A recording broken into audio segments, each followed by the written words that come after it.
Hello everyone, it's Ty Slatter and welcome to a WNBA edition of GTA's ISO Mode. If you haven't already, make sure you like, comment, subscribe to GTA Sports on YouTube. Follow GTA Sports Network on all social media platforms and check out TySlatter.com for more sports updates. I want to give a special congratulations to the Indiana Fever for overachieving and exceeding expectations, making it all the way to the semifinals, and literally we're one game away from making it back to the WNBA Finals.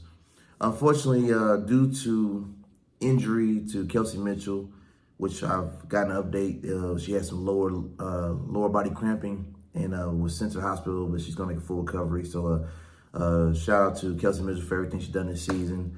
And Aliyah Boston fouled out, unfortunately. Lost in overtime to the Las Vegas Aces, 107-98.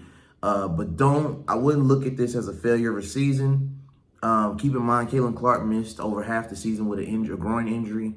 So they made it that far without Caitlin Clark. And I'm going to get to that, but let me just shine a light on how well the Fever held up against the MVP of the league in A'ja Wilson. All right? Everybody gave everything they had. Shout out to Odyssey Sims, who dropped 27 points, 2 rebounds, 6 assists in 41 minutes of play.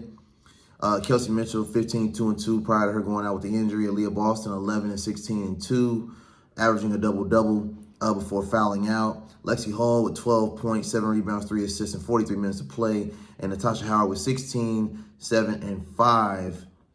Shea Petty off the bench with 13, 2, and 2 in 22 minutes. Again, it was an all-out effort, and the Fever were neck and neck the entire game, which led to the overtime result. And of course, if Kelsey Mitchell hadn't, had to leave the game and Aliyah Boston's fouling out, I think we would have been having a different conversation today. But shout out to A'ja Wilson, the MVP of the league. I want to give flowers where flowers are due. 35 points, 41 minutes, 8 rebounds, 5 assists. You had Chelsea Gray with 17 points, 2 rebounds, 6 assists. And Jackie Young, 32 points, 4 rebounds, 10 assists, stepping up into that number 2 option that they all knew she would be, which was the ultimate reason why Kelsey Plum ended up leaving last season.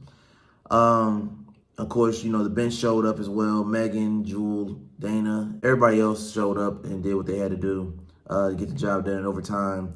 Obviously, once Aliyah Boston was no longer in the paint to stifle or do the best to slow down A'ja Wilson was a freight train.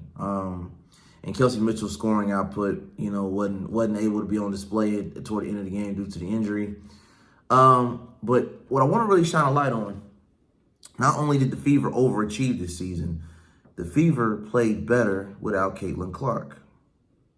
So something I want to see is how will Caitlin Clark be able to reinsert herself into this team that she was drafted to when Stephanie White, the head coach, was able to actually coach this team all the way, literally minutes away from the WNBA Finals. Testament to coaching, willpower of the team, hell of a fight.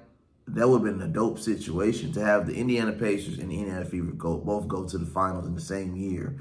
But they still exceeded expectations without Caitlin Clark. And I still would love to know in the comments below, how does Caitlin Clark fit this team when they played better as a unit without Caitlin Clark the second half of the season? So I want you to let me know your comments below, because I really want to know how in the world does Caitlin Clark's game fit this team moving forward? Whose development, whose impact on the game gets taken back? Does Kelsey Mitchell go back to being a 2 option, or has she proven until her body gave out that she can be the number 1 option? Aliyah Boston, the offense runs well through the big girl, Aliyah Boston. So again, when you have players of that magnitude in a Kelsey Mitchell and Aliyah Boston that can carry a team when Caitlin Clark has been down 2/3 of the season, mind you, this season. So feel free to leave a comment below and let me know, how do you see Caitlin Clark re-ingratiating her game and her style of play into this Indiana Fever team? And can she be the missing piece to get them to the championship? Let me know in the comments below.